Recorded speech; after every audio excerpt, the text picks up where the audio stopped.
दोस्तों, आज मैं 12th chemistry chapter number 2 solution का लेक्चर नंबर 5 लेकर के आया हूं। और आज मैं इस लेक्चर में चर्चा करने वाला हूं राउल्ट के नियम पर। राउल्ट का नियम क्या है पहले समझा दें, उसके बाद ये भी क्लियर हो जाएगी।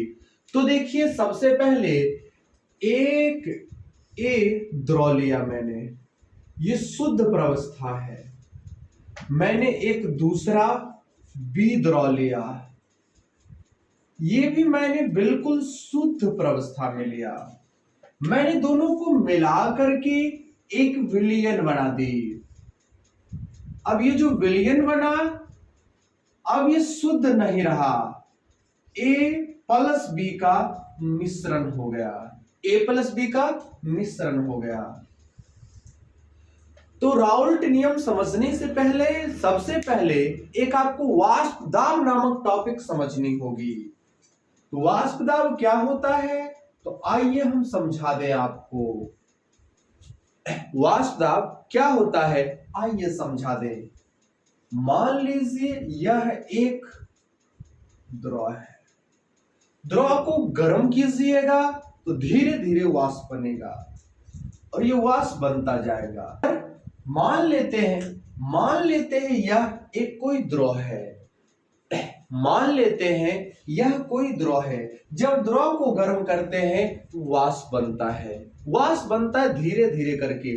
जब इस बर्तन को हम ढक दे, ढकने के बाद ये एक वाष्प जब ऊपर जाता जाएगा।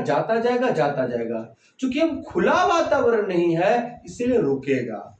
अब एक समय ऐसा आ जाएगा कि अगर एक द्रव के कण वाष्प बनेगा, दूसरा वाष्प के कण द्रव बन जाएगा। एक द्रव के कण वाष्प बनेगा, दूसरा वाष्प के कण द्रव बन जाएगी। अर्थात इस स्थिति को कहते हैं साम्य अवस्था। तो साम्य अवस्था पर किसी द्रव के वाष्प द्वारा द्रव की सतह पर लगाई गई दाब को वाष्प दाब कहते हैं। फिर से सुनिए, साम्य अवस्था पर किसी द्रव के वाष्प द्वारा द्रव की सतह पर लगाई गई दाब को वाष्प दाब कहते हैं। तो गौर कीजिए, ए भी कुछ ना कुछ वाष्प दाब लगाएगा। चूंकि ये शुद्ध प्रावस्था में है तो इसे बोलेंगे पीए नोट। इसका भी कुछ ना कुछ वाष्प दाब आएगा। बी भी शुद्ध प्रावस्था में है, इसे बोलेंगे पीबी नोट। इसे बोलेंगे पीबी नोट। अब ये विलयन हो गया है ए और बी मिला करके। इस विलयन में दो प्रकार के दाब लगेंगे। इस विलयन में जो द्रव है उसके सतह पर दो प्रकार के दाब लगाएंगे। कुछ दाब ए वाला होगा, कुछ दाब बी वाला होगा। ए वाला दाब को पीए, बी वाला दाब को पीबी। ये कहता है पीए जो है ये निर्भर करेगा ए की मात्रा पर, पी भी निर्भर करेगा बी की मात्रा पर। पी ए निर्भर करेगा ए की मात्रा पर, पी भी निर्भर करेगा बी की मात्रा पर। कहता क्या है, पी ए समानुपाती होगा एक्स से। जब जब समानुपाती का चिन्ह हटता है एक नियतांक आता है, पी ए नोट एक्स से। पी ए नोट जो है शुद्ध प्रावस्था में ए द्रव का वाष्प दाब, ए द्रव का वाष्प दाब। उसके बाद पीबी भी समानुपाती होगा एक्स बी के। पीबी बराबर PB naught x B, PB naught x B. PB भी क्या होगा, पीबी भी शुद्ध प्रावस्था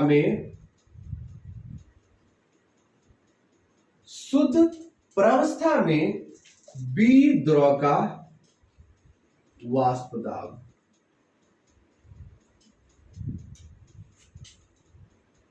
डाल्टन ने दिया था, डाल्टन के आंशिक दाब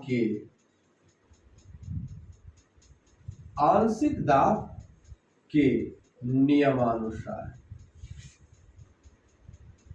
डाल्टन का कहना था इसका जो कुल दाब आएगा वो पीए जोड़ दीजिए पीबी, अर्थात अलग अलग जो पीए जितना दाब लगा रहा है पीबी जितना दाब लगा रहा है दोनों को जोड़ दीजिएगा, निकल करके आ जाएगा पीटी अर्थात पी टोटल। तो पीटी बराबर पीए प्लस पीबी। पीए का मान मैंने क्या निकाला है, तो पीटी बराबर PA naught x A plus PB naught x B. PA naught x A plus PB naught x B. तो पीटी बराबर लिखा जा सकता है PA naught x A plus PB naught x B को लिख सकते हो 1 माइनस एक्स ए।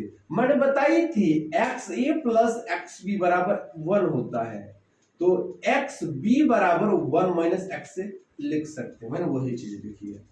तो पीटी बराबर PA naught x A plus PB naught minus PB note x A, PB note x A. तो एक्स ए को एक साथ ले आइए, एक्स ए और एक्स ए को, तो पीटी बराबर PA naught x A minus PB note x A plus PB naught. तो पीटी बराबर एक्स ए कॉमन ले लेंगे, PA naught minus PB naught plus PB naught. यही है आपका राउल्ट का नियम, यही है आपका राउल्ट का नियम। इसका अगर ग्राफ बनाया जाए, इसका अगर ग्राफ बनाया जाए तो ग्राफ क्या होगी, तो दो चीजों के बीच y एक्सिस पर हम लेंगे वाष्प दाब, x एक्सिस पर लेंगे मोल अंश। x एक्सिस पर लिया जाएगा मोल, इस पर लेंगे p को, इस पर लेंगे x को। जब मान लो केवल और केवल a होगा तो केवल पी ए नोट लगेगा, तो ये एक्स ए बराबर 1, एक्स बी बराबर 0। धीरे धीरे करके एक्स ए घटता गया, अब एक्स ए आकर के 0 हो गया, एक्स बी 1 हो गया, एक्स ए 0। अब केवल दाब होगा, इससे बोलेंगे पीबी नोट, शुद्ध प्रावस्था में पीबी नोट। तो धीरे धीरे करके ये यहां से बढ़ता गया और ये यहां से घटता गया, यहां से घटता गया, एक बढ़ता गया दूसरा घटता गया। ये है आपका ग्राफ राउल्ट नियम का। तो अब बता दें हम आपको राउल्ट नियम था क्या, तो एक बार अब लिख लीजिए और याद कर लीजिए, ध्यान से समझिए।